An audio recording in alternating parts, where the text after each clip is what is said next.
Muy buenos días y gracias por acompañarnos para iniciar una agradecimiento especial al doctor Miguel Antonio Bernal y a su equipo de la Secretaría Presidencial para la Organización del Estado y Asuntos Constitucionales por esta iniciativa tan interesante de actualización constitucional que seguro va a ser de mucho valor en esta mañana. Agradecemos su presencia, nos honra contar con quien conocemos todos, que ha sido también nuestro profesor en las aulas para quienes hemos estudiado Derecho y también un referente en materia constitucional. El día de hoy se les ha repartido, creo que ya está por allí, como un brochure que tiene un código QR. Los que deseen hacer alguna pregunta y sean un poco tímidos para levantar la mano, pueden utilizar el QR y allí se van a canalizar unas preguntas dirigidas al doctor Miguel Antonio Bernal, y si no, la podemos levantar la manito y hacer este conversatorio con él. Aprovechemos esta oportunidad de tenerlo en nuestra sala y bueno, que sea derecho para Buenos días a todos. Gracias por la oportunidad y la oportunidad de conversar un tema que nos compete a todos, porque si de constitución se trata, lo primero que hay que señalar es la urgente necesidad que tenemos nosotros en Panamá de dar una nueva constitución, pero a la condición que sea una constitución de todos, con todos y con la participación de todos. Por eso es que la decisión de llevar adelante este proceso constituyente, que es el nombre, digamos, teórico-doctrinario que corresponde cuando se va a hacer una constitución, empezar a través de lo que hemos denominado la actualización constitucional, que pasaré a explicar una vez pongamos alguna referencia en torno al tema constitucional. Como bien señalaba la licenciada, a todos se les ha dado esta bonanza, que entre otras cosas trae también dos correos electrónicos, los cuales ustedes como ciudadanos podrán en el momento en que lo consideren oportuno hacer cualquier tipo de sugerencia a esta tarea que se está desarrollando, que insisto, en el lugar de decir varias veces, es de todo. No es de una secretaría, no es de un gobierno, no es de un pequeño equipo que tenemos nosotros en esta labor, sino que es una tarea a la cual todos tenemos que incorporarnos de una u otra forma para lograr alcanzar esa nueva constitución que nos merecemos. El estatuto constitucional que rige, como es de todos ustedes sabiendo, está próximo a cumplir 53 años, o sea, más de medio siglo. En medio siglo el mundo ha cambiado y este país, aunque no ha cambiado todas las cosas que debería cambiar, también ha tenido cambios cualitativos y cuantitativos. Y casualmente, por los muchos que nos faltan lograr, que urge contar con esa caja de herramientas que está llamada a ser la Constitución desde el punto de vista de la organización del Estado, los órganos del Estado, las instituciones y toda una serie de temas que tienen que estar establecidos en ese contrato social, en ese pacto social que está llamada a ser la Constitución, y sobre todo tomando en cuenta que estamos en el siglo XXI. La inclusión de este QR ha sido producto de las experiencias que hemos venido teniendo a lo largo de estos meses que llevamos en esta tarea de conversar, dialogar en distintas dependencias, tanto públicas como privadas. Y es que en las primeras dependencias se daba la charla, en el momento de preguntar, o sea, por formular las preguntas, nadie hacía ninguna pregunta.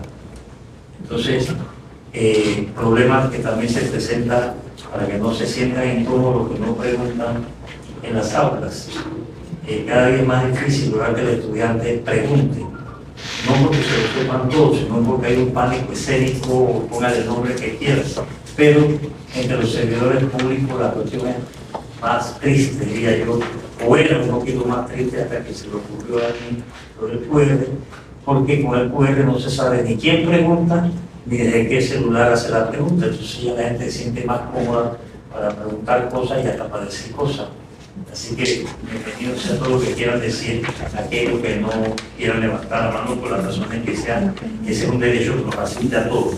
Nadie está obligado a hacer declaraciones en su contra, dice por ahí un principio constitucional Así es que, bueno, entrando en materia, mire, nosotros somos un país, ustedes lo saben mejor, de con la función que desempeñan aquí en la Superintendencia de Valores y por el rol que le corresponde a esta institución. Nosotros somos un país que tempranamente surgió primero como colonia en el siglo XVI y a partir de ahí con una contradicción permanente. Durante la época colonial, al mismo tiempo que éramos vía de tránsito, éramos colonia. Después que dejamos de ser colonia, pasamos a ser departamento de Colombia. Seguíamos siendo vía de tránsito como el ferrocarril, pero pertenecíamos a lo que entonces era la Gran Colombia, que después fue la Nueva Granada.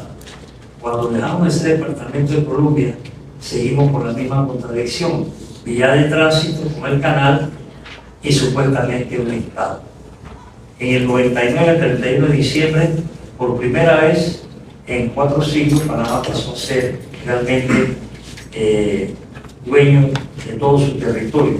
La integridad territorial es uno de los requisitos básicos para llamarse Estado. Pero, a pesar de que pasamos a tener la integridad territorial y recuperar lo nuestro, que algunos hoy pretenden que no es de nosotros sino de ellos, pero que es nuestro y seguirá siendo nuestro, pero todavía no hemos resuelto una de las contradicciones que arrastramos, puesto que todavía existe en la sociedad de que si somos canal o somos país. Y no hemos contestado todavía debidamente la contradicción de si tenemos un país para el canal o si debemos tener un canal para el país. Y eso también viene del hecho de que a partir del golpe de Estado militar en el 68 aquí se trastocó toda la vida institucional que Panamá traía. Buena, mala, regular, pero era el resultado casualmente de una constituyente que hace 80 años se produjo en Panamá, cuando en 1945 se eligió por voto popular una asamblea constituyente que dio la aprobación de la Constitución del 46, que si la trajésemos hoy a regir tendría mucho más actualidad que la que nos rige. ¿Por qué? Porque como la del 46 surgió de una constituyente, eso le da un valor muy especial y muy determinante frente a un estatuto constitucional impuesto que es el que nosotros tenemos y que, como ustedes saben, data del 72, ha sido reformado en 4 oportunidades sin participación de la ciudadanía, en el 78, en el 83, en el 93 y la última reforma fue en el 2004. Entonces ha llegado la hora de un cambio constitucional y así fue debidamente anunciado por el hoy presidente de la República cuando en su campaña expresó en varias oportunidades que quien votaba por él votaba por una asamblea constituyente. Una asamblea constituyente no tiene nada que ver con una asamblea de diputados, son totalmente cosas distintas. La asamblea de diputados es electa dentro de los parámetros del actual estatuto constitucional para hacer leyes, para legislar. Una asamblea constituyente para crear constitución, o sea que tiene una misión completamente distinta, una misión no solamente, digamos nosotros, histórica, sino también patriótica. De ahí que para este tema de la elección de una asamblea constituyente, los ciudadanos tenemos que ser muchísimo más exigentes que lo que usualmente hacemos cuando hay que ir a votar por los diputados, a tal punto que a muchas personas al cabo de un mes, 2 meses de las elecciones hasta se le olvida por quién votó. Entonces, este proceso constituyente, que es el que crea la Constitución, es el que se quiere llevar a cabo a través de este proceso de distintas fases para que logremos nosotros, en primer lugar, atraer la atención, la motivación, la participación de los ciudadanos antes de pasar a la estructuración misma de la elección de los constituyentes y lo demás. Entonces, nosotros tenemos que hacerle frente a una serie de muchísimos cambios de todo tipo en nuestra sociedad, a lo que llamamos Estado. En primer lugar, porque si nos ponemos a ver, no tenemos verdaderamente un Estado de Derecho. Para poder ser Estado de Derecho, que cumplir con una serie de requisitos que no estamos cumpliendo. Pero no podemos cumplir entre otras cosas porque no tenemos los instrumentos ciudadanos. Es decir, el poder ciudadano, que es lo que promueve en el derecho constitucional, se conoce a esa participación ciudadana para que pueda tener los mecanismos de control ciudadano que le permitan evitar, limitar, controlar el ejercicio racional por parte del poder político. Porque el poder político, como todo poder, siempre va a tratar de abusar, de libertarse, si no se le controla. Ocurrieron muchísimas cosas que nosotros, hace más de 3000 años, los griegos, de Aristóteles, Platón, Sócrates y todo lo que ustedes quieran tener a mano, y claramente plantearon que el poder era como un caballo indomito que si no se le ponía la medida se equivoca, y eso sigue siendo de actualidad. Por eso es que nosotros tenemos el problema con la desviación que practican en el ejercicio del poder todos los órganos del Estado, sin excepción.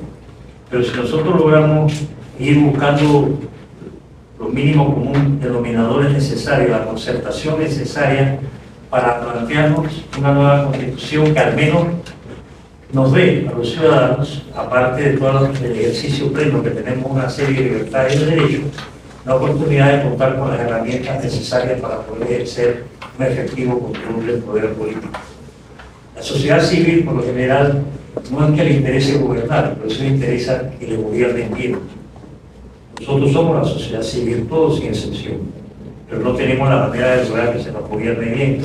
Entonces se dan situaciones que son las que también corresponde evitar, porque en nuestro país, en medio de todo, hemos sabido de una manera activa o pasiva evitar dejar a un lado esa convivencia pacífica que nos ha caracterizado frente a otras sociedades de este continente. Contrariamente a lo que ha pasado en Centroamérica, donde se ha derramado tanta sangre, o en Sudamérica también, Panamá se ha mantenido sin esa violencia y sin esa confrontación que lamentablemente siempre hay algunos pocos que la desean, pero la sociedad como tal ha sabido a su manera evitarla o impedir que se dé.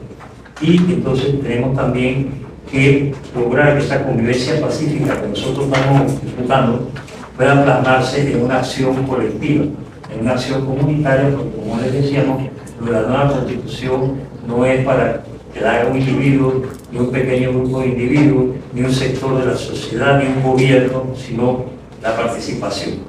El problema es que no tenemos una educación cívica que corresponda a las necesidades de hoy.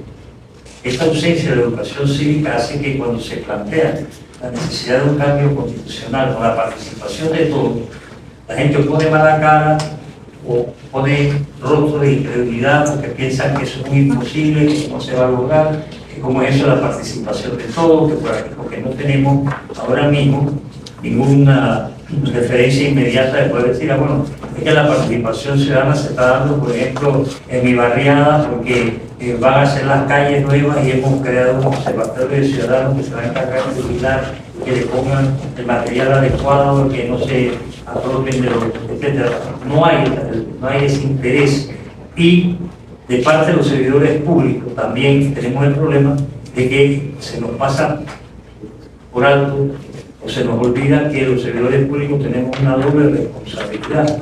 Una como ciudadanos, la segunda como servidores públicos, puesto que, como lo indica la función, debemos estar al servicio de la sociedad como funcionarios. Entonces, la idea es haber iniciado este proceso a través de una primera fase que hemos denominado de alfabetización constitucional, que no es otra cosa que poder tener las charlas, las conferencias, la motivación necesaria para involucrarnos en este tema, y se plantea, y hemos venido realizando talleres constitucionales, conferencias, mesas redondas, cabildos, estamos recorriendo todo el país.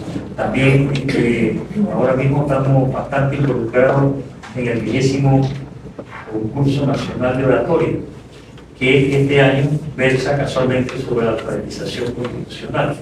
Hay 4.260 jóvenes matriculados de 380 escuelas, y nosotros hemos estado dando la instrucción necesaria a finales del 23 de noviembre, pero es muy interesante ver cómo los jóvenes, que tienen mucho más futuro que pasado, se involucran de una manera decidida a plantear problemas que ni siquiera a muchos adultos se les pasa por la mente. Entonces eso es extremadamente, digamos nosotros, esperanzador de que vamos por buen camino si nosotros le ponemos el acento, ¿verdad?, el peso necesario a la educación en este tema, que es el cambio constitucional. Cambio constitucional que conlleva, claro está, no solamente la participación de todos, sin excepción, sino también la creatividad necesaria que como ciudadanos tenemos que tener y desarrollar para poder aportar, porque mucha gente se pregunta, bueno, ¿cómo puedo participar? Hay mil formas de participar, siempre y cuando haya la voluntad de hacerlo, sobre todo el interés de ver, porque cada uno de nosotros, aunque no lo confiese o no lo materialice, cada uno de nosotros en algún momento ha tenido o ha pasado por la cabeza o le pasa todos los días por la cabeza que algo que tiene que cambiar, algo, lo que sea, porque estamos viviendo en un mundo de cambios, en un mundo de transformación, pero lo que pasa es que la idea solamente se nos pasa por la cabeza y no la tratamos de materializar o de concretar. La idea es que al darnos un nuevo contrato social, un nuevo pacto social, nosotros los ciudadanos podamos empoderarnos a través de las instituciones que se crearían para que los ciudadanos tengamos más participación, más compromiso y podamos ejercer nuestra función de centinela, porque lo público tiene que ser público y el país tiene que ser de todos, no puede ser de un pequeño grupo. Los gobiernos tienen sus tareas, pero esas tareas tienen que tener su fiscalización y esa fiscalización tiene que provenir de la ciudadanía toda entera y no de un pequeño grupo establecido.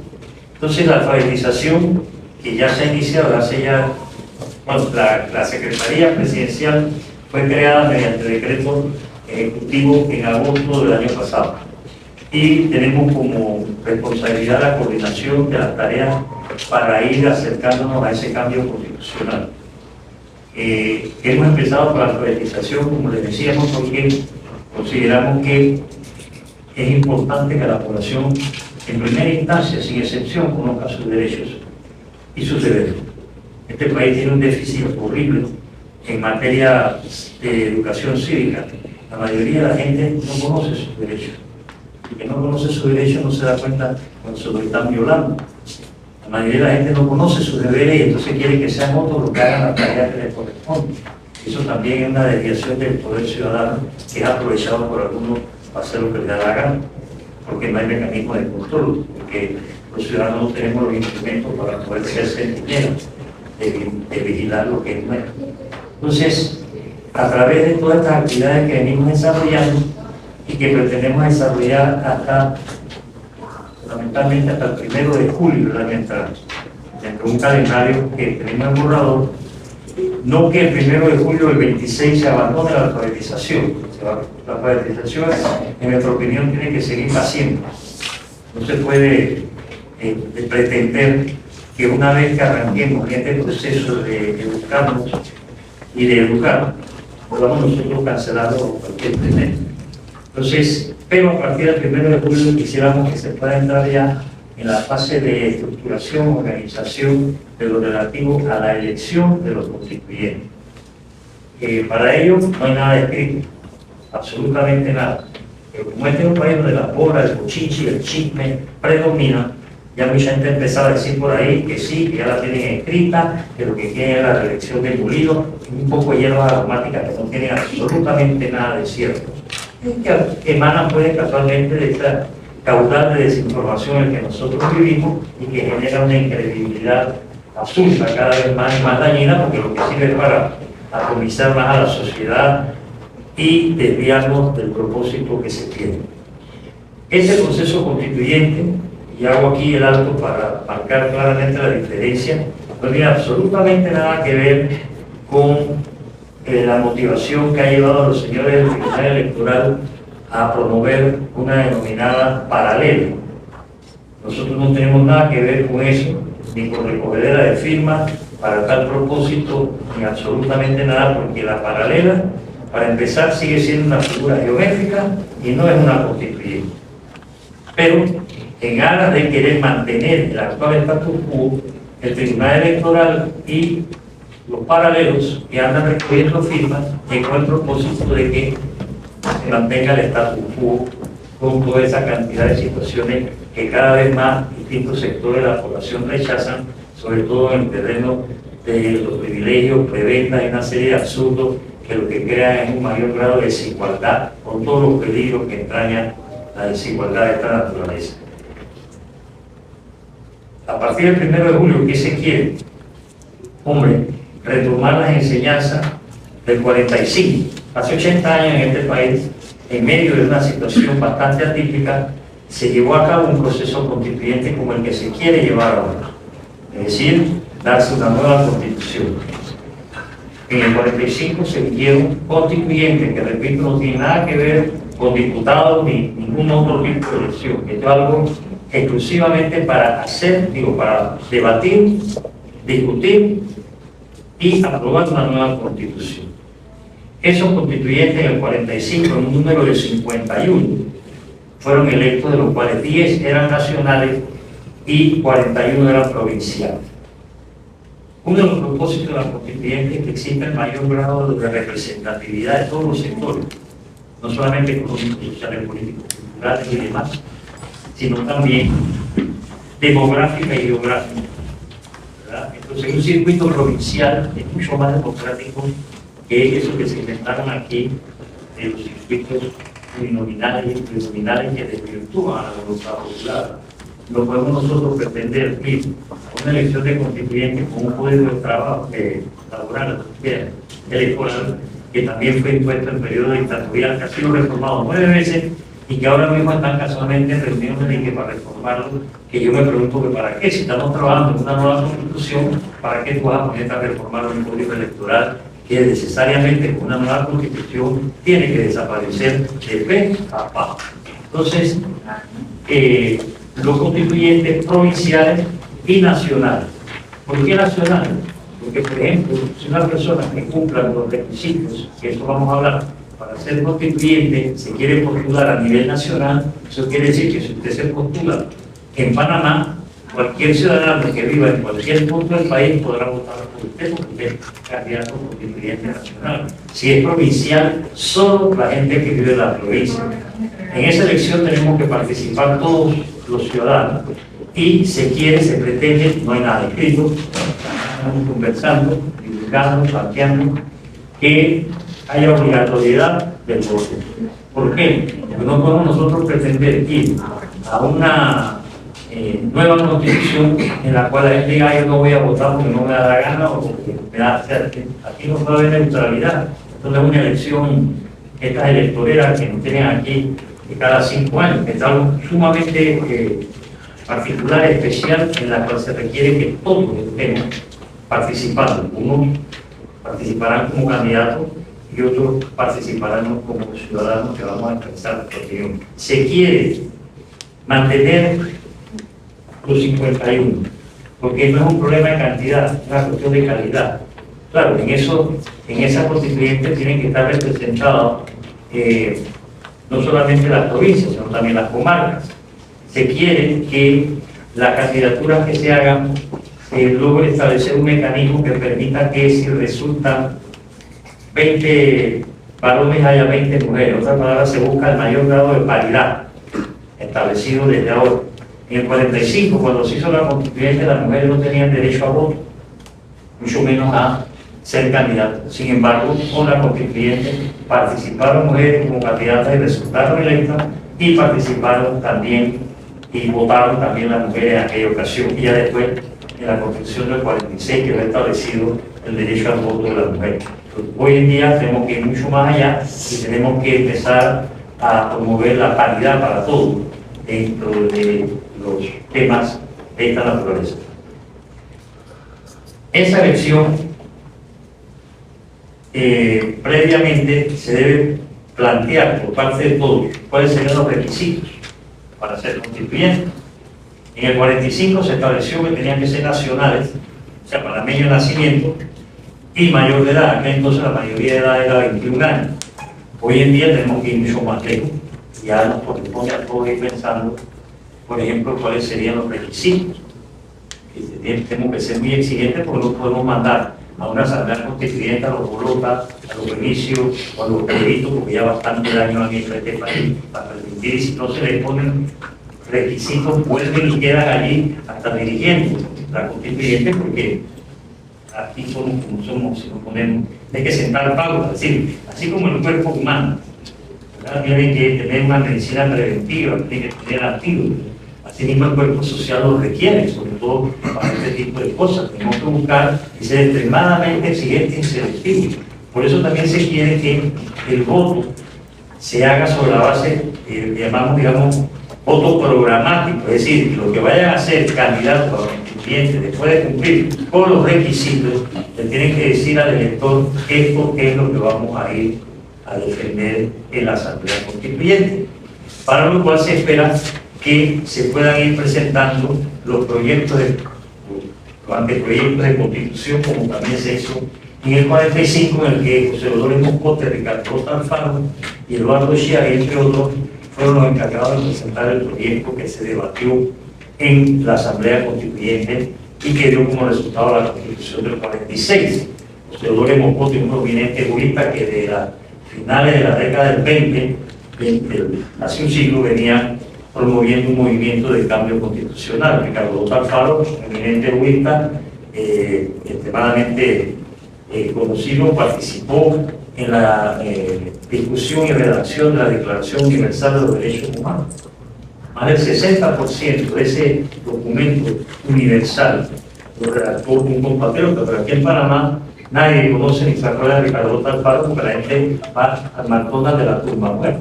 Entonces nadie le dice lo mismo en el McDonald's de la Ricardo Alfaro, porque así somos ingratos nosotros todavía. Entonces, esos prominentes, como Chiari y otros, había un paquete de gente que prepararon ese anteproyecto que todavía hoy amerita leer, porque las propuestas que aquel entonces se hicieron fueron las que trajeron una ola de renovación institucional y orgánica a Panamá.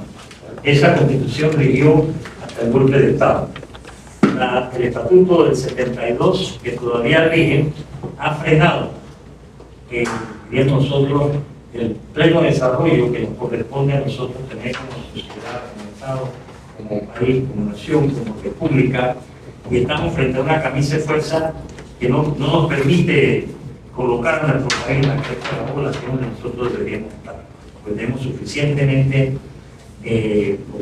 cantidad de personal, de ciudadanos preparados, profesionales, y esto no alcanza los niveles que debe, casualmente porque tenemos un estatuto constitucional que no fue hecho para eso, fue hecho para un determinado régimen de carácter militar, de carácter dictatorial, de carácter autocrático, porque los tiempos han cambiado. Ya no hay dictadura, a Dios gracias, pero todavía estamos con ese estatuto constitucional que es como si ellos estuvieran aquí, pero de manera virtual. Entonces, tenemos que entrar a ese cambio y darnos la actualización, la modernización de lo que conlleva el constitucionalismo, que no es otra cosa que el ejercicio pleno del control ciudadano para evitar un ejercicio racional del poder político, que siempre va a tender a abusar. Y por eso la importancia de que empecemos por conocer todos los ciudadanos nuestros derechos. Es increíble el desconocimiento que hay en esa materia. La mayoría de la población jamás ha abierto la Constitución. No le hablan ni siquiera a los que estudian Derecho, por lo menos en la actualidad. Yo lo primero que hago es todavía tengo clase. Segundo año de Derecho, enseño Derecho Constitucional. Pregunto a mis estudiantes de segundo año de Derecho, no de cosmetología, ni de veterinario, de Derecho. Levanten la mano local de la Constitución. Y es ahí donde yo me constato que yo tengo un país de manos, un salón de manos. Nadie levanta la mano. Entonces, cuando uno le dice, a partir de hoy, tienen que venir con la Constitución en la mano, y si no, no vengan. Entonces, las cosas empiezan a mejorar, porque ya empiezan a leer, ya empiezan a darse cuenta de lo que hay. Ellos mismos tienen que empezar a producir la necesidad de introducirnos dentro de los cambios. Siempre les recomiendo, y se lo recomiendo muy respetuosamente a todos, que cuando agarren la Constitución, siempre con un lápiz en la mano vayan leyendo como ciudadanos que son. Y entonces cuando usted se encuentra con un artículo que usted, en su carácter de ciudadano, sabe que no se está respetando, le pone una cruz. Cuando se encuentra con un artículo que usted como ciudadano considera que debe cambiarse, le pone una cruz. Cuando usted se encuentra con un artículo que usted considera que no tiene nada que hacer en la Constitución y que debe estar en un código, que debe estar en un estatuto o en un reglamento, le pone una cruz. Cuando termine de leerse la Constitución, esta encuesta, me avisan porque lo que usted va a tener además en un cementerio. Entonces ahí es que vamos a entrar a empezar a producir los cambios y a quitar todas las cruces para ponernos algo nuevo. No podemos cambiar algo que no conocemos. Ese es el punto. Entonces, si la mayoría de la población no conoce lo que hay, ¿cómo le va a plantear a usted que hay que cambiar para algo nuevo que va a conocer mucho menos? Porque nosotros estamos en esa, hablando de contradicciones, estamos en esa contradicción del ya no y del todavía no. Ya no podemos seguir como vamos. Eso todos lo sabemos que no lo digamos, pero todavía no sabemos dónde vamos. Entonces llegó el momento de tomar la decisión, queremos ir por aquí, queremos ir por acá. Y todo tiene que ser sometido a la discusión, no puede haber imposición. Estamos en el siglo XX, en el primer cuarto de siglo del siglo XXI, donde ya la inteligencia humana va y el decir volando es quedarse corto, a tal punto que ahora tenemos hasta inteligencia artificial, creada por los humanos. O sea que el conocimiento es hoy lo que predomina y nosotros podemos seguir viviendo en una sociedad donde el conocimiento está cada vez más restringido, donde todavía estamos aquí con escuelas rancho, para no decir, ¿no?, con una educación que muchos dicen que está en el sótano. Yo digo, ojalá estuviésemos en el sótano, porque el sótano podemos salir más rápido de donde estamos. Nosotros estamos en el peor de los abismos que se puede haber producido, pero la gente no lo cuesta trabajo aceptarlo. ¿Por qué? Pues bueno, porque los humanos vamos acostumbrarnos a las cosas que no debemos. Por ahí decía un poeta, era una frase, ponerle las cadenas a un hombre que quitarse. Una vez que se acostumbra a ella, ya no quiere que se la quite. Entonces, en materia educacional, y por eso la alfabetización constitucional, como una manera de despertar el interés de la población en que nosotros tenemos que prepararnos todos, sin excepción, para ser mejores ciudadanos. Mucha gente son muy profesionales, felizmente este es un país que tiene un buen porcentaje de profesionales frente a otros países. El problema es que no se le da la oportunidad de desempeñarse como debe, ni de poder desarrollar su conocimiento como corresponde.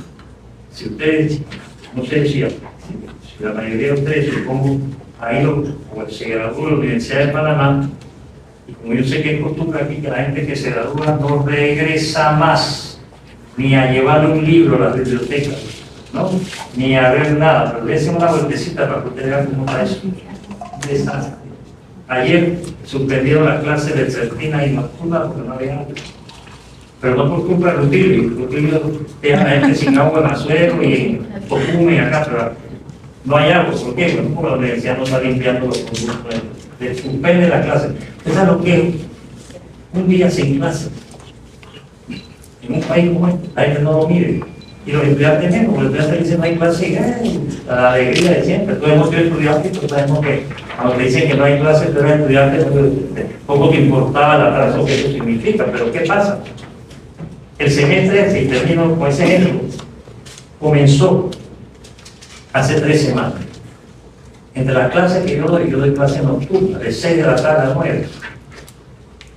Han pasado 3 lunes, yo no me he podido dar un solo lunes tarde, porque los otros 2 lunes suspendan. Estamos mal. Si estamos hablando de la universidad, no estamos hablando de lo que pasa en la secundaria, lo que pasa en la primaria, los currículos, los docentes. Entonces, lo que se quiere también con esta fase de alfabetización constitucional es despertar el interés que nosotros tenemos que darle a lo que es, digamos, el elemento fundamental de toda democracia, que es la educación. Entonces, queremos que la elección de esos constituyentes, para ir terminando, se dé para los meses de marzo o abril del 27. Repito, no hay nada escrito, sugerencias para que la gente empiece a publicar y a decir lo que tenemos. Y que esa constituyente sesione los meses de mayo y junio del 27, es decir, 60 días y por ende 60 noches. Muchos dicen, pero ¿por qué tan poco tiempo? en mi opinión, porque nosotros no vamos a inventar la rueda. Ya todo ha sido dicho en materia constitucional. En Colombia, en Costa Rica, en Europa, en África. Usted agarra la constitución de Burundi y usted agarra la nuestra y usted dice, mira tú, ¿no? La diferencia. Entonces, esos constituyentes debatirían los proyectos que se les presenten y que para el 1 de junio del 27 aprueben esa nueva constitución.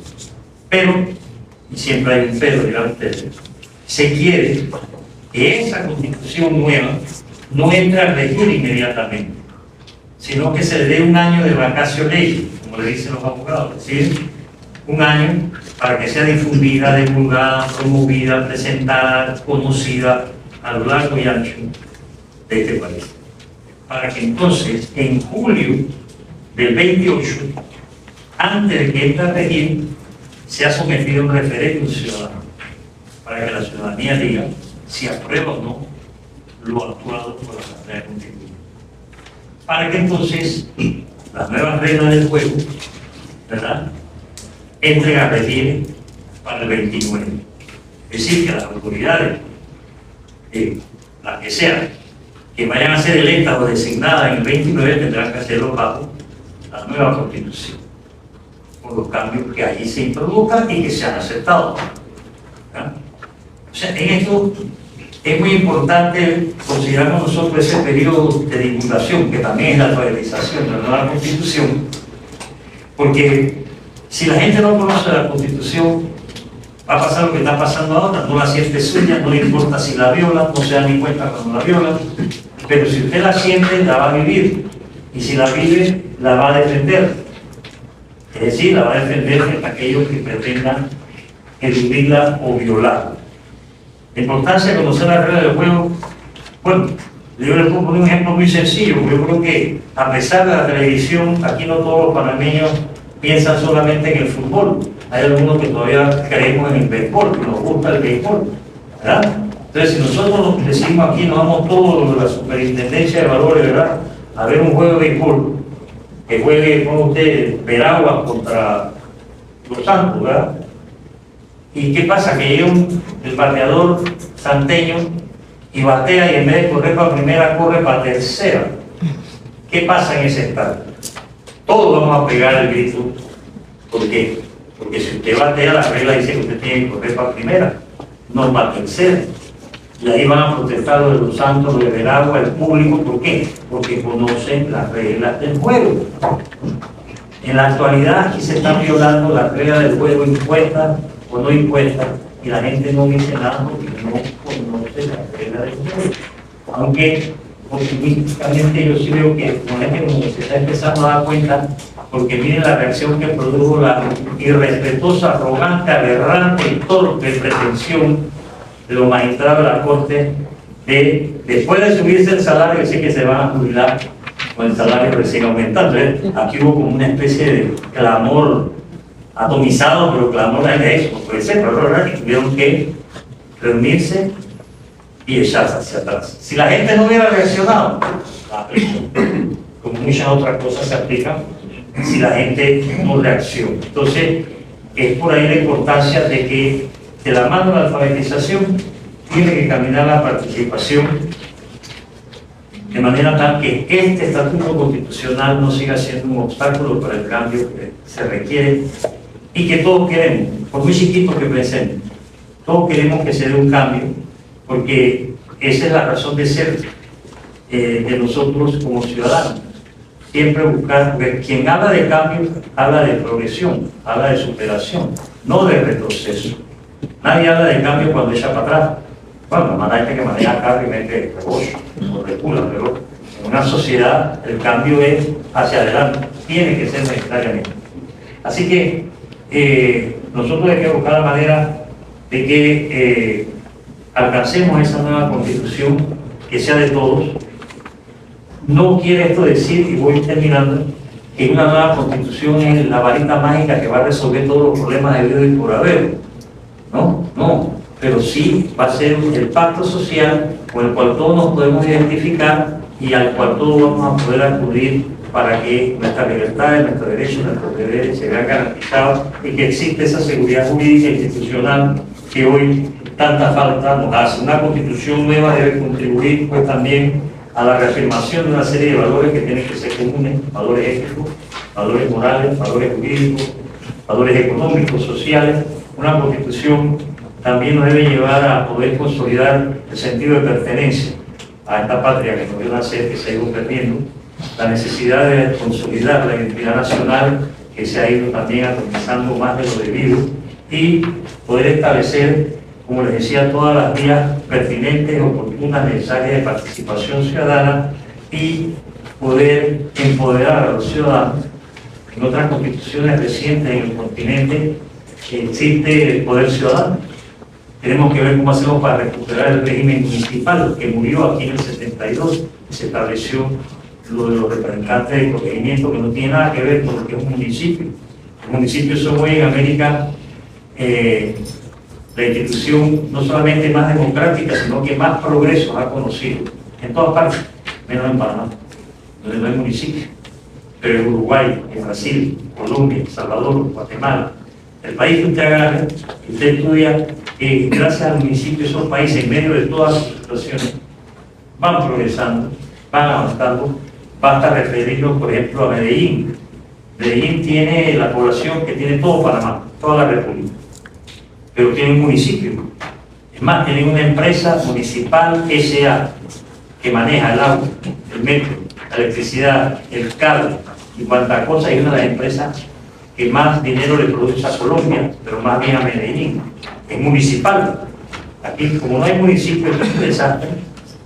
Y todos sabemos, para cualquiera que sea el lugar geográfico en que nosotros habitamos o visitamos, nos vamos a dar cuenta el daño que le ha hecho a nuestra sociedad la ausencia de un régimen municipal, que por cierto fue Moscote el que lo propuso en el 45.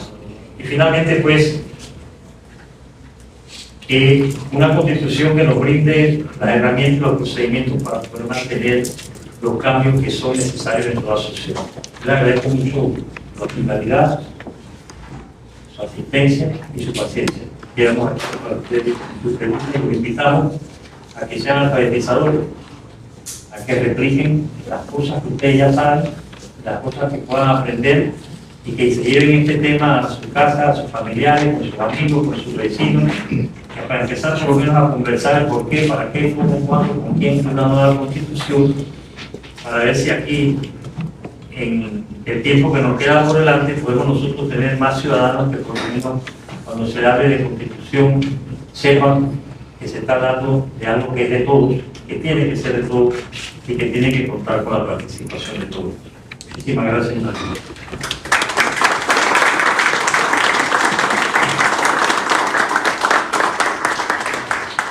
Muchísimas gracias a usted, doctor, por esta increíble y valiosa sesión que hemos tenido, que nos impregna a la vez de estos deberes y derechos que tenemos y esa participación que debemos tener en este proceso constituyente. Algunas preguntas han surgido del QR, que voy a ir levantando algunas. Cambiar por completo la Constitución no sería más arriesgado para la estabilidad del país. ¿Cómo vamos a estar seguros de que los constituyentes serán buenos ciudadanos y no se deberán comprar por poderes políticos? La seguridad de que los constituyentes sean buenos ciudadanos, que puedan hacer el papel, depende de nosotros, de las exigencias que pongamos para que puedan ser constituyentes y de la supervisión y vigilancia que nosotros tengamos frente a la actuación que ellos vayan a tener. No se puede tener garantía de nada si no hay una supervisión del elector. Entonces, eso no se puede dejar en manos de un organismo, eso no se puede dejar en manos de un grupo. Todos tenemos que estar allí, por eso estamos hablando de un voto programático y estamos hablando del compromiso previo que tiene que haber, porque, por ejemplo, no podemos dejar de establecer requisitos a quienes quieran ser constituyentes, porque es la primera garantía que nosotros nos podemos dar. En segundo lugar, frente a la primera parte de la pregunta, ¿ustedes quieren más inestabilidad de la que tenemos? ¿Es posible llegar más allá? Una nueva constitución o un proceso constituyente, todo lo contrario, de traer inestabilidad como algunos han querido hacer, no de ahora. Este tema de la constituyente no es de ahora. O sea, así como la constitución impuesta tiene 53 años, hay gente en este país que en los últimos 53 años hemos estado peleando por una constituyente. No hemos esperado ahora que llegue Molino a pelear por ello. Lo único que ha hecho el presidente Molino es que ha dicho, bueno, vamos a hacerlo. Y ningún otro se había atrevido a vamos a hacerla, sino que querían reformarla, querían quitar esto para poner otro, llámese Cortizo, llámese Martinelli, otros se negaron al cambio, ¿verdad? Y entonces, en este momento, sí, las excusas que se dan para no dar una constituyente, primero vienen de los que se han visto favorecidos por este estatuto constitucional. Y para mí, por lo menos, eso es perfectamente comprensible. Alguien que ha lucrado, que ha podido producir con la corrupción, con la impunidad, con la sinvergüenzura, gracias a esta constitución, ¿cómo va a querer que lo cambie? ¿Ah? ¿Ustedes creen que los tres que están sentados en el Tribunal Electoral quieren que le cambien las prebendas y los privilegios que ellos tienen para seguir haciendo todas las porquerías que hacen? ¿No veo que lo primero que hicieron fue subirse el salario también, como los otros de la Corte?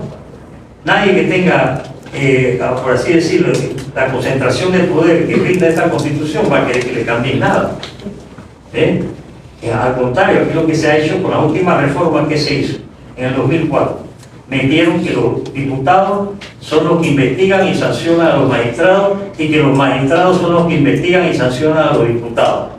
Y como Caimán no come Caimán, suma cero, dicen en ciencia política, no pasa nada.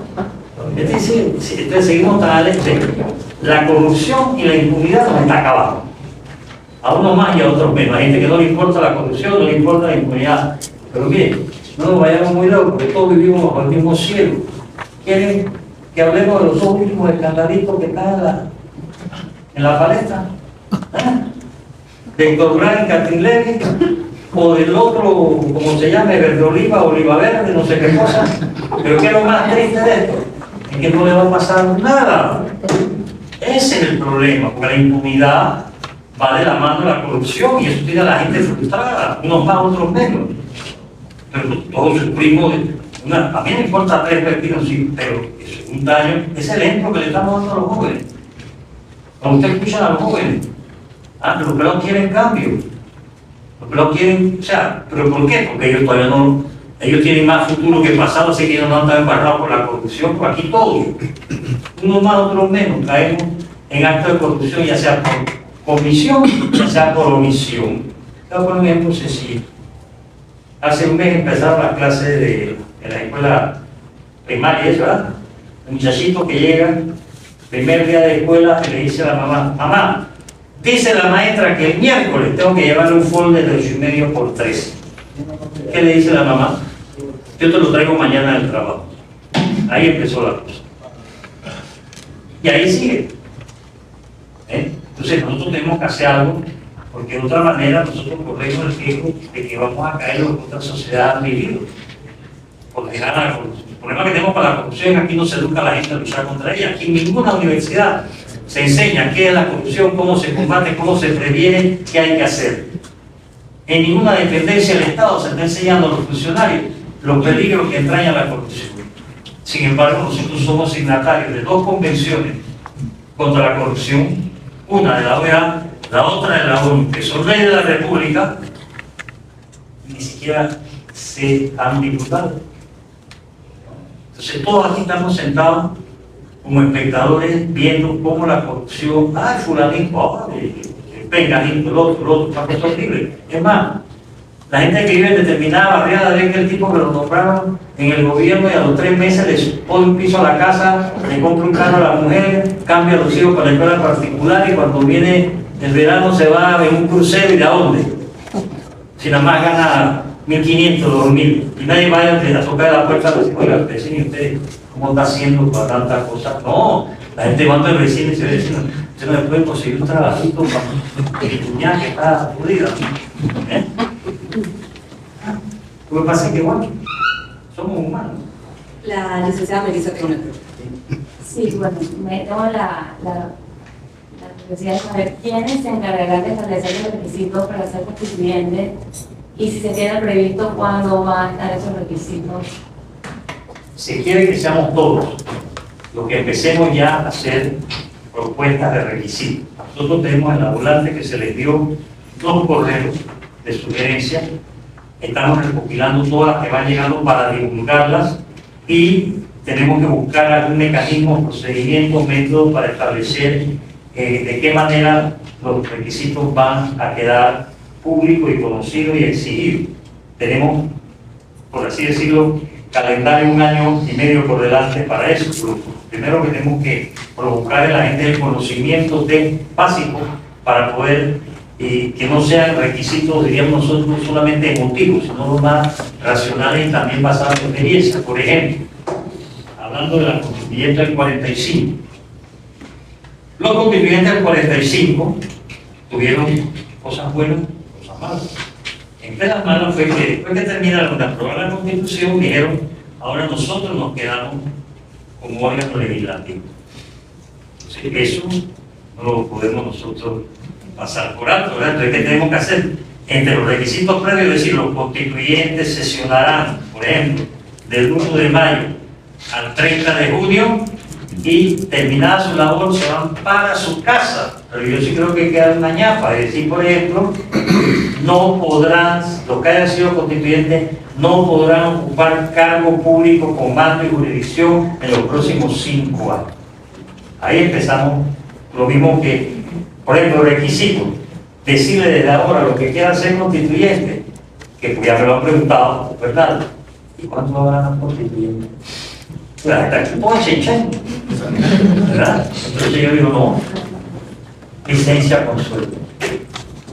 Si usted trabaja en el MOP, es ingeniero en el MOP y se tira para constituyente y sale, licencia con sueldo. Si usted es educador, licencia, pero nada de que va a ganar 14.000, 18.000 y que van a tener $1.000 para gasolina y que van a poder vender 3 carros y que van a tener pasaporte diplomático para ellos, para la mujer, para el querido, para el querido. No, si no van a viajar. Un tiquete de metro para garantizarnos de que vayan a cumplir con su responsabilidad de hacer la Constitución y para el Estado. Tenemos que ser, sí, tenemos que empezar. Lo que pasa es que sí, tenemos que empezar a pensar los requisitos, porque eso también después nos va a servir. Por ejemplo, a los servidores públicos también nos va a servir para que dentro de las modificaciones que hay que hacer, establecer los requisitos públicos para ocupar determinados cargos, que haya más concursos, concurso de oposición, concurso de conocimiento. Nosotros podemos, el dedo sigue aquí nombrando a cuantos cristianos sin pedir ni siquiera la hora, o porque es primo del hermano del cuñado de la empleada del diputado, no los nombra, eso no puede ser. ¿Ves?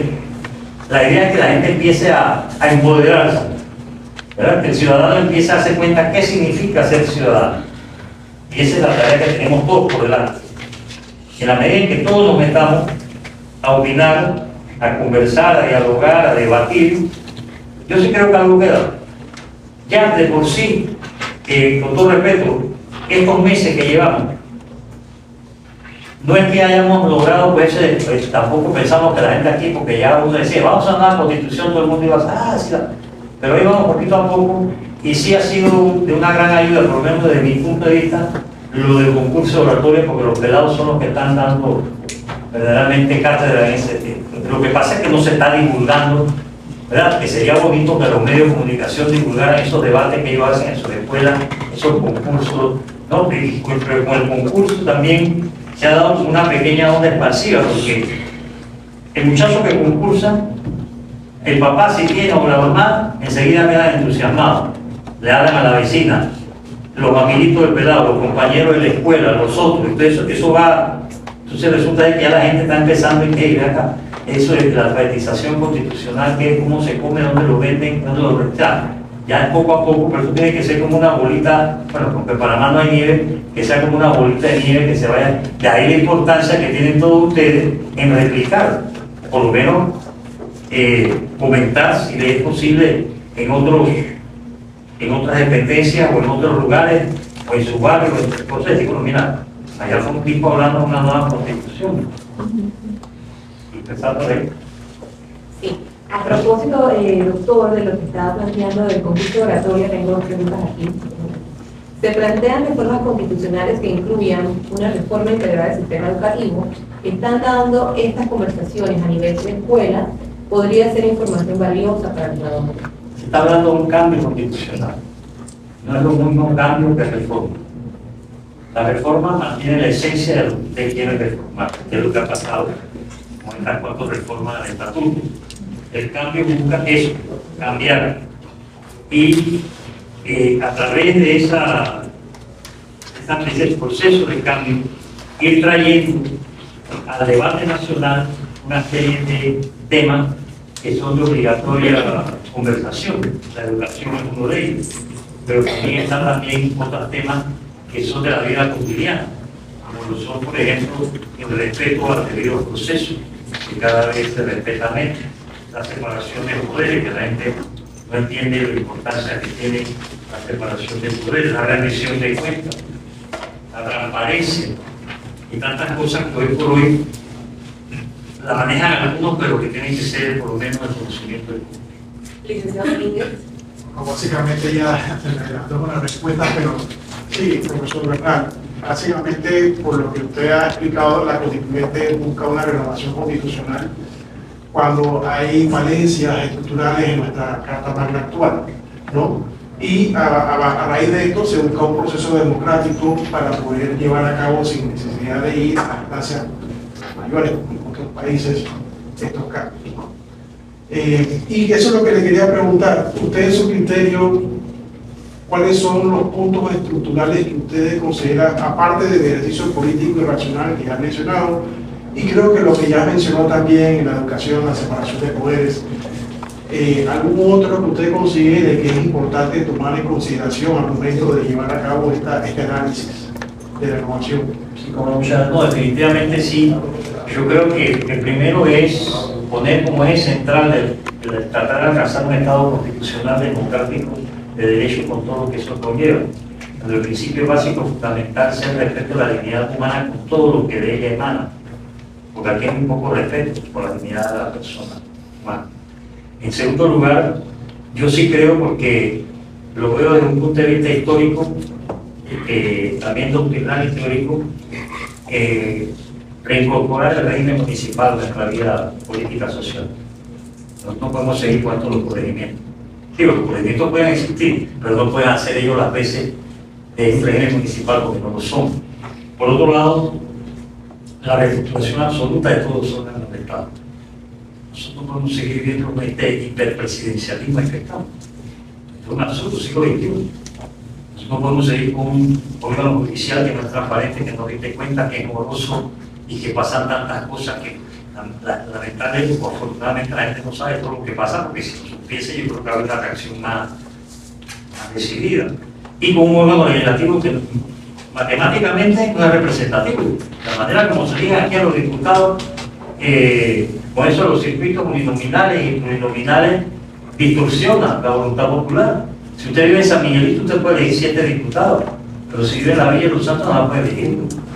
Entonces, esos los circuitos plurinominales, los que están sentados en la curul, representan una minoría. Porque, por ejemplo, en un circuito donde se presentan 45 candidatos, circuito plurinominal, para elegir 5. Los 5 que salen tienen menos votos que los que no salieron. ¿Eso por qué? Porque el sistema de representación proporcional no está siendo aplicado debidamente. Entonces, eso es una cosa que hay que estar a ver. Pero aquí no se enseña el sistema electoral. Aquí no se enseña la importancia que eso tiene para el sistema de representación proporcional. Entonces,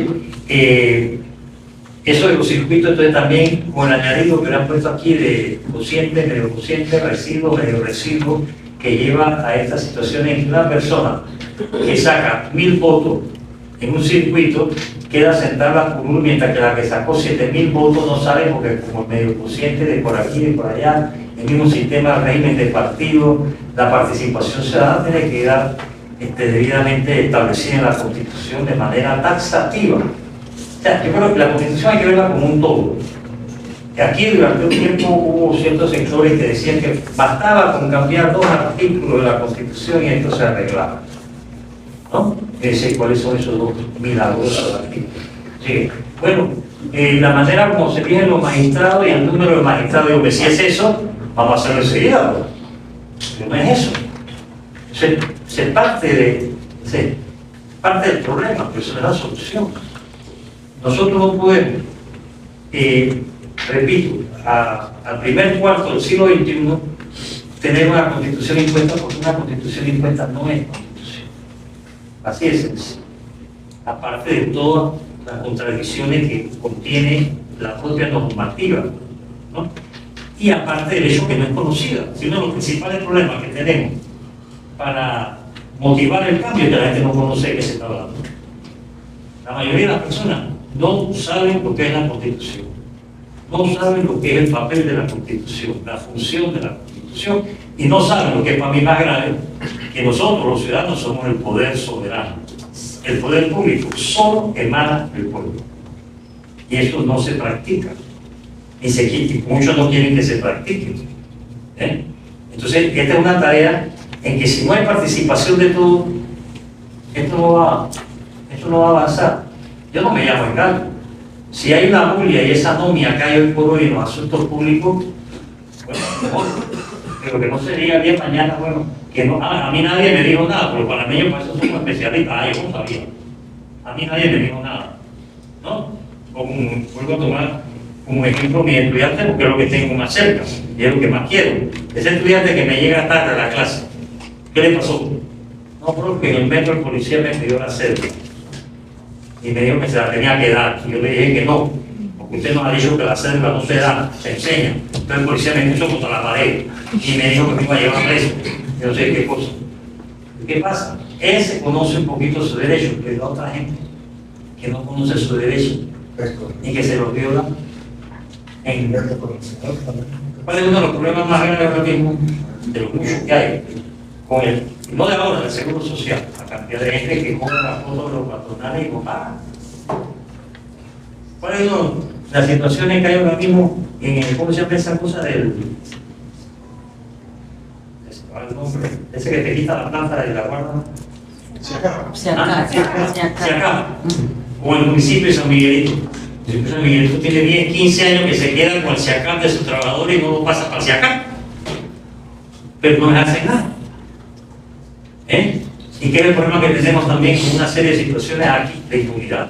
La impunidad nos está colocando en un tema, ¿no? Entonces, dentro de este sistema hiperpresidencialista en que el presidente tiene demasiadas atribuciones, todos creemos que es el que tiene que resolver todos los problemas. Entonces termina siendo un secretario y no un presidente, porque claro, que votaron a fulanito allá en el municipio de La Guava. Entonces, ¿a quién llaman? Al presidente, para que hable con el del municipio de La Guava, para que así no podemos seguir. Aquí tiene que haber procedimientos, metodologías, etcétera, que no hay, porque nos hemos quedado muy... Usted agarra la Constitución de Colombia. La Constitución de Colombia es producto de la Asamblea Constituyente que hicieron los colombianos en el 91.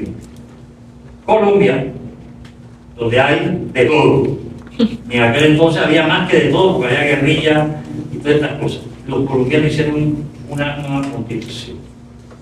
Por curiosidad, métanse en el Google, Constitución colombiana, y veanse por lo menos los artículos que le diré yo, cómo es el Ministerio Público en la Constitución de Colombia, y léase el de aquí, para que sintamos vergüenza. ¿No? Colombia tiene la acción de tutela, que es como un amparo chiquito, que ha sido extraordinariamente eficaz en esa sociedad para amortiguar las tantas cosas que ellos. Nosotros no tenemos nada de eso. Colombia tiene una corte constitucional. Nosotros no tenemos nada que tenga que ver con constitucional. O sea, estamos atrasados.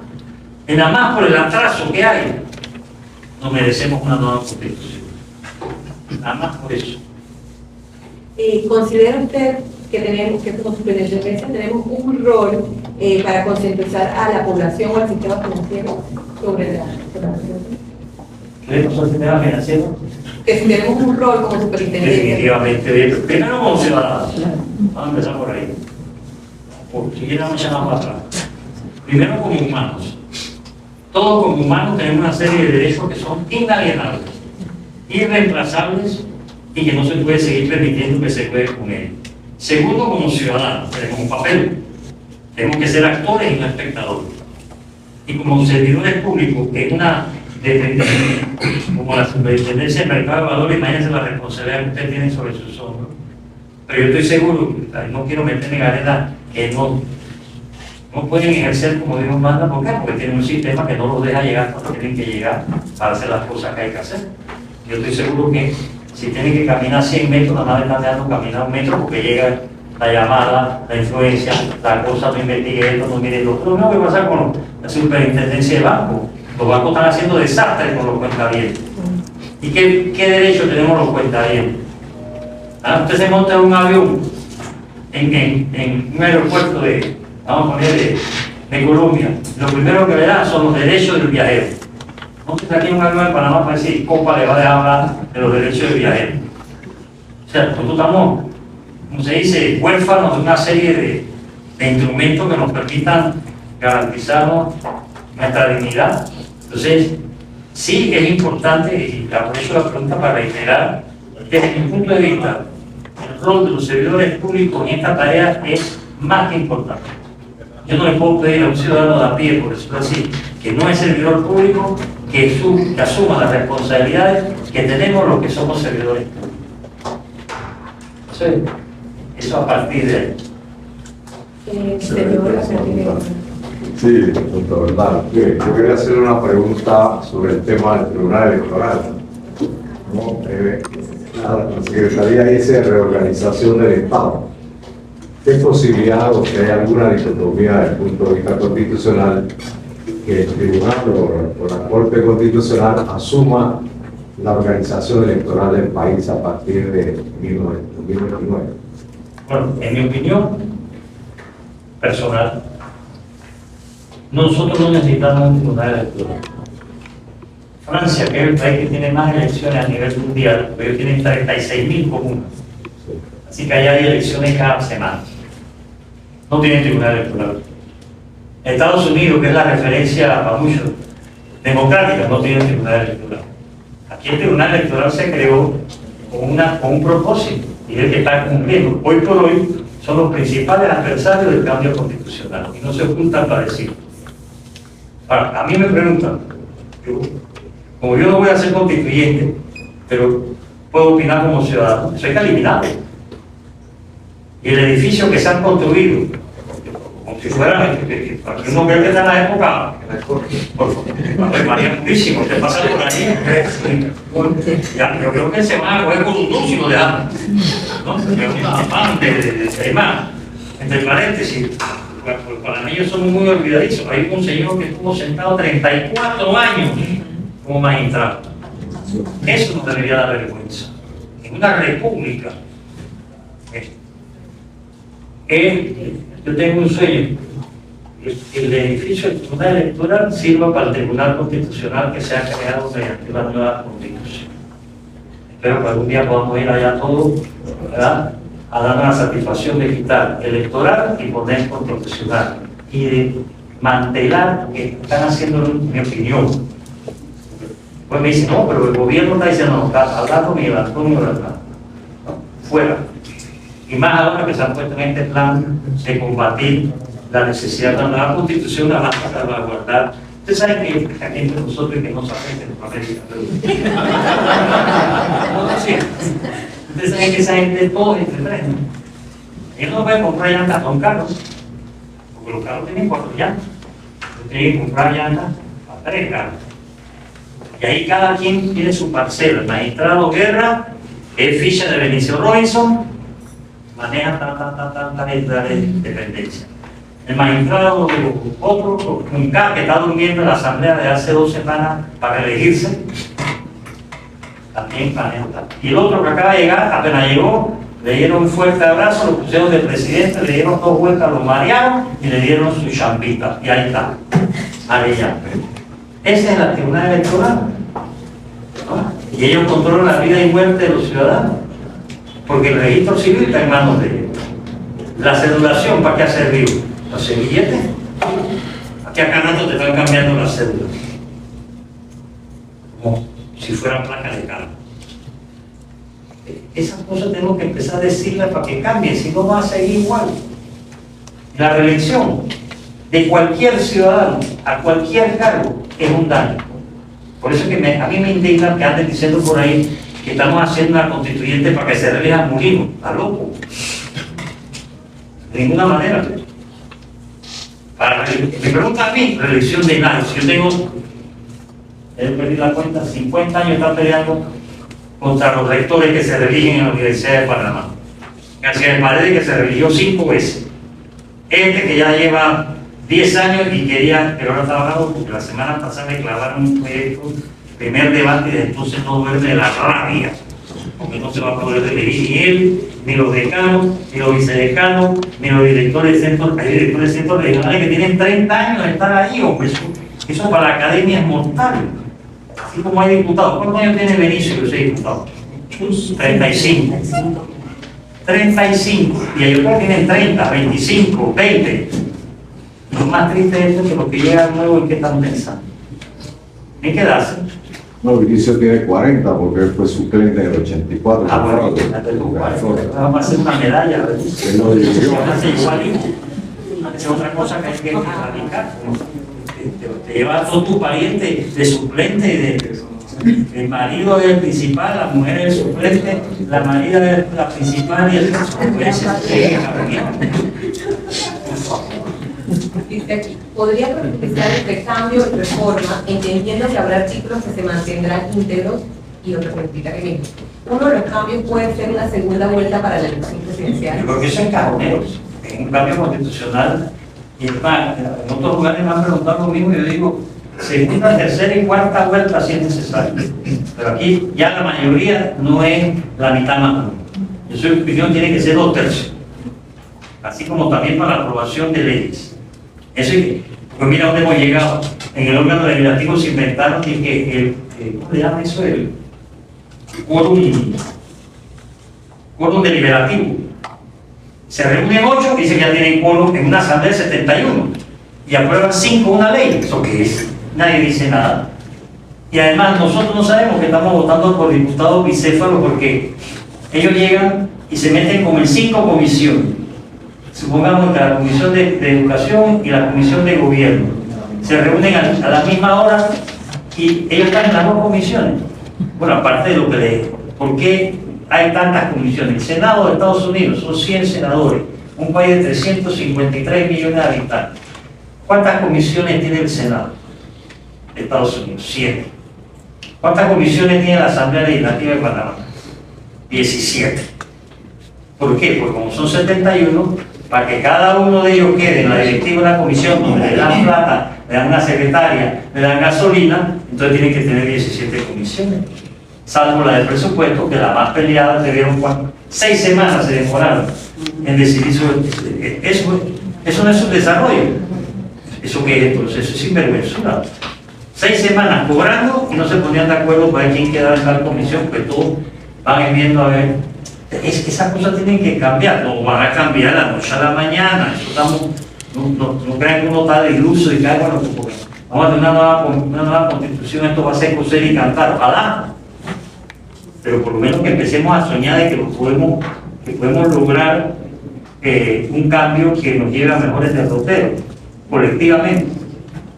Licenciado Díez. Hola, buenos días. Mañana. Yo tenía un comentario y una pregunta.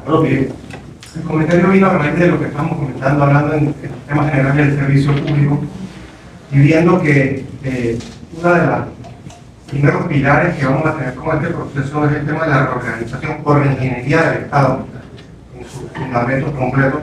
Yo creo que el tema del servicio público es un tema que va directamente ligado. Yo siempre he creído en la profesionalización de los servidores públicos y del servicio público.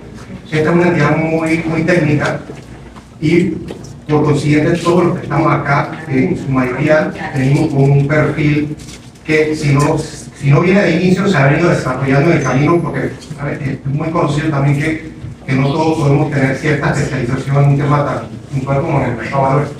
Yo sí creo que cada entidad, de acuerdo al nivel de tecnicismo que tiene, así mismo debe ser el perfil de los funcionarios que deben entrar.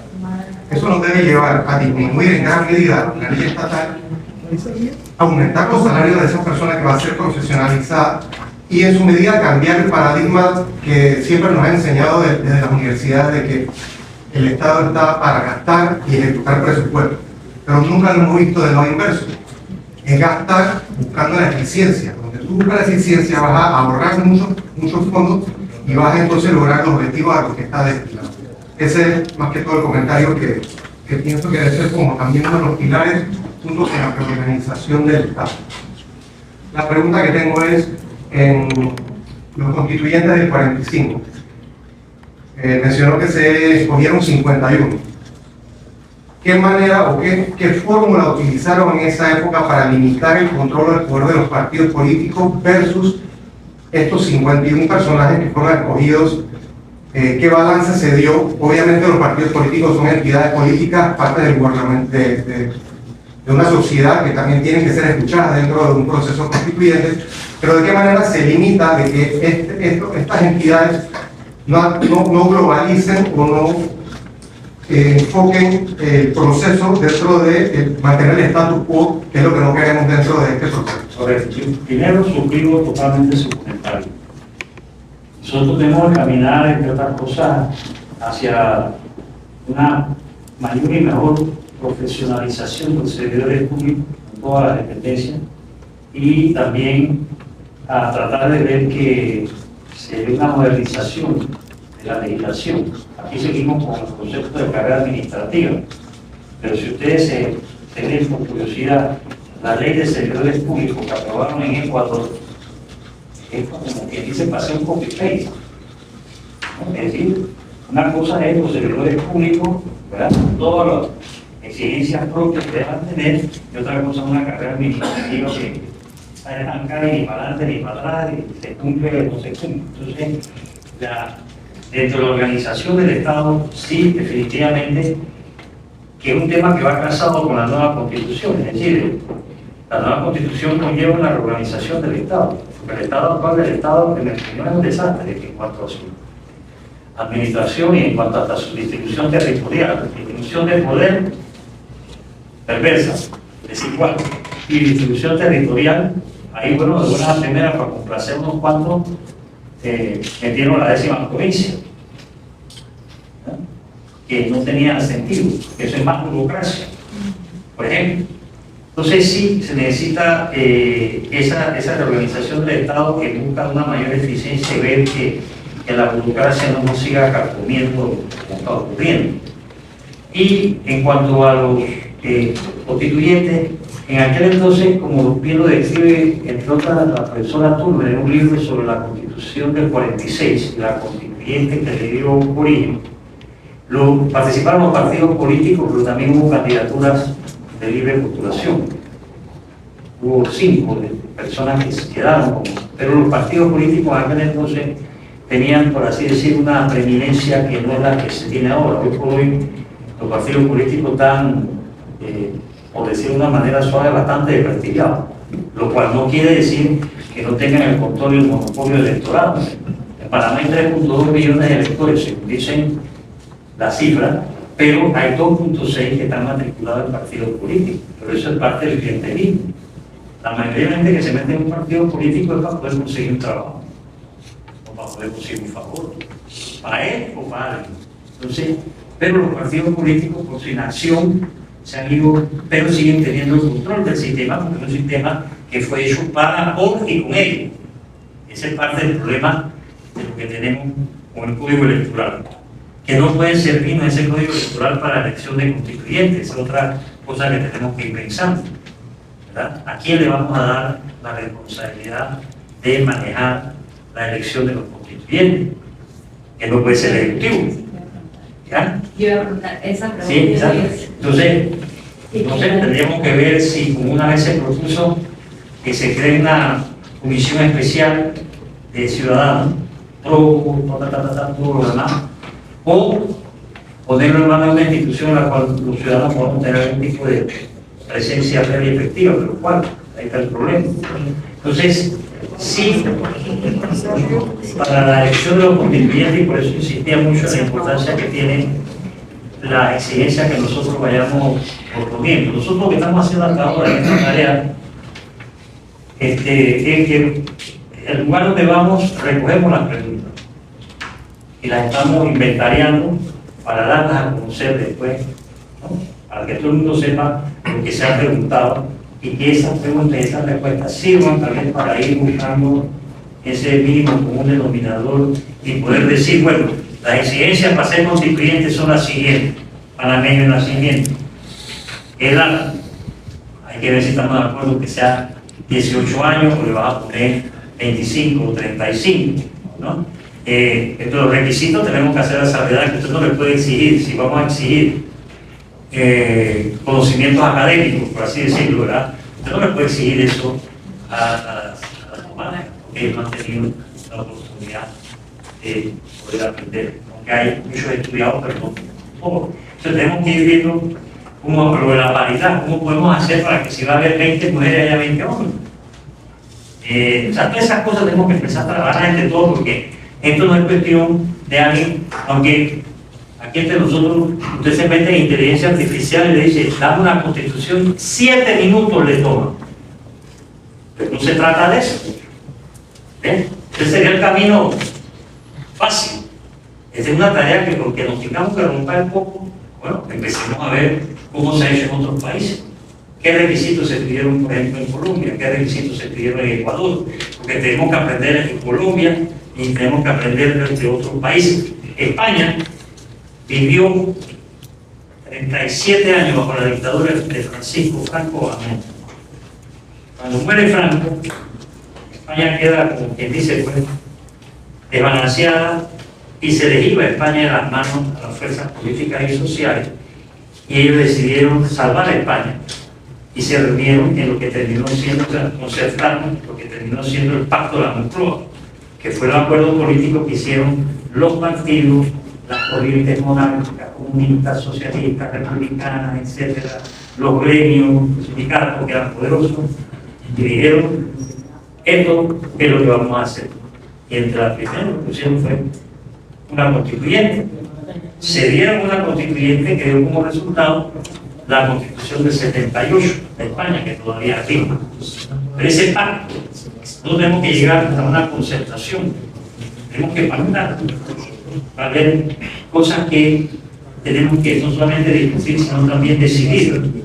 Y por eso es que esta es una tarea que tenemos que llevar sin prisa, pero sin pausa, pero teniendo claro el objetivo, una nueva constitución, con todo lo que eso conlleva. Ahora bien, en cuanto a que si hay títulos que se deben quedar, que no, hay en toda constitución 3 partes: la parte dogmática, la parte programática y la cláusula de reforma. En la parte dogmática es donde nosotros no vamos a inventar la rueda. Es ahí donde habrá principios que hay que incorporar o artículos que se van a quedar porque están ahí en el año de la pera, ¿no? Y no es que sean malos porque estén en la Constitución impuesta.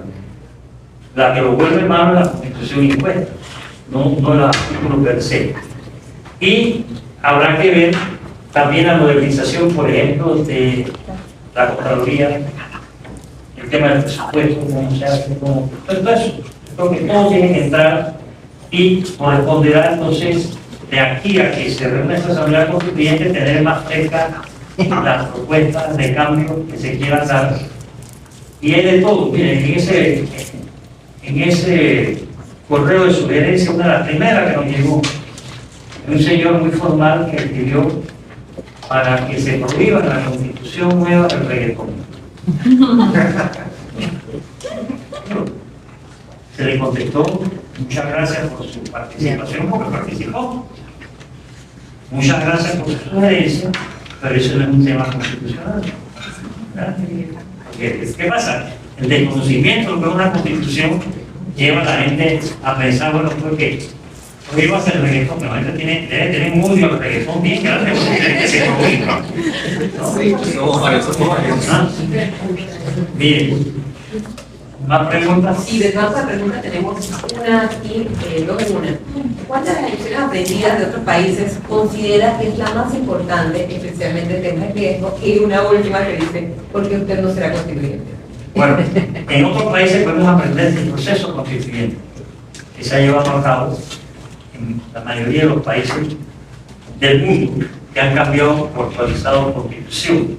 A saber, Europa, África, Asia, América Latina, las más recientes son las de Ecuador, Bolivia, con anterioridad a la de Colombia, Venezuela, pero también en Centroamérica, a los finales de la década del 70, principios del 80, hubo constituyentes. Yo creo que de todo tenemos algo que aprender. Nosotros estamos viendo a ver si preparamos algún seminario, algún coloquio para traer, ya hemos hecho 3 seminarios, para traer gente académicos o constituyentes de otros países para que compartan con nosotros su experiencia. Y sí tenemos mucho que aprender lo que pasa en otras latitudes, lo bueno, lo malo y lo feo. Por ejemplo, en América Latina ahora mismo solamente 2 países siguen viviendo con una constitución originada del régimen militar, Panamá y Chile. Chile trató de cambiar la constitución de Pinochet y no lo lograron. Lo trataron, el pueblo se la rechazó, lo volvieron a tratar, todo fracaso. ¿Por qué? Porque en Chile se fueron para la constituyente con una salida de emergencia, de urgencia frente a la explosión social como en el 2019. Entonces las fuerzas políticas dominantes dijeron no, llama a la constituyente, que eso aplaca los ánimos. Y no les sirvió, porque llamaron a una constituyente condicional. No puede esto, no puede lo otro, no puede aquello. Entonces, aprendiendo las lecciones de Chile, es que nosotros hemos optado por lo que les decía. Nosotros vivimos una convivencia pacífica, vamos a aprovecharla, ¿verdad? Y vamos entonces a hacer lo que no se hizo en Chile, alfabetizar. Es decir, despertar en la población el interés de ese pacto social que es tan determinante. Y con relación a la segunda pregunta, primera vez que me la preguntan, y le voy a decir lo que yo he pensado y pienso. No me corresponde presentarme como constituyente porque yo estoy en esta tarea y sería abusar de la tribuna que estoy teniendo para presentar la necesidad de un cambio constitucional. Yo prefiero seguir siendo un ciudadano profesor de derecho constitucional y que la tarea de constituyente se la dejan a otros que tendrán mucha humedad y mantendremos lo que hemos hecho a lo largo de este medio siglo. Presentar ideas, asesorar o participar en lo que buenamente se pueda. Yo creo que tenemos que abrir el espacio para... yo no me guío con el tema de que las nuevas generaciones, ¿no? Sino este país necesita nuevos liderazgos, no hay. Por eso la importancia de la participación de todos. Porque hasta ahora, con toda modestia, esa ha sido parte del problema. De lo que hemos estado metidos en esto con la necedad, la terquedad, la necedad de un cambio, no ha sido tampoco. Que ahora sí se necesita que se hagan las compuertas y que participemos todos. Yo creo que entre más gente se mete a querer ser constituyente, mejor, porque eso va a servir para animar el debate y animar el diálogo que se requiere para mejorar la situación que nosotros tenemos. No sé si los presentes alguno tenía otra pregunta para aprovechar la presencia del doctor Bernal. Bueno, si no, quería agradecerle. Pienso que ha sido más que una fervorización, un conversatorio interesante, porque de verdad que han surgido preguntas importantes y que yo creo que nos calan en la conciencia y en esa prontitud que debemos tener para la concentración de la población y en el caso de nosotros como superintendencia dentro de nuestro sistema financiero. Ha sido un placer tenerlo aquí presente y yo creo que lo honramos con un aplauso.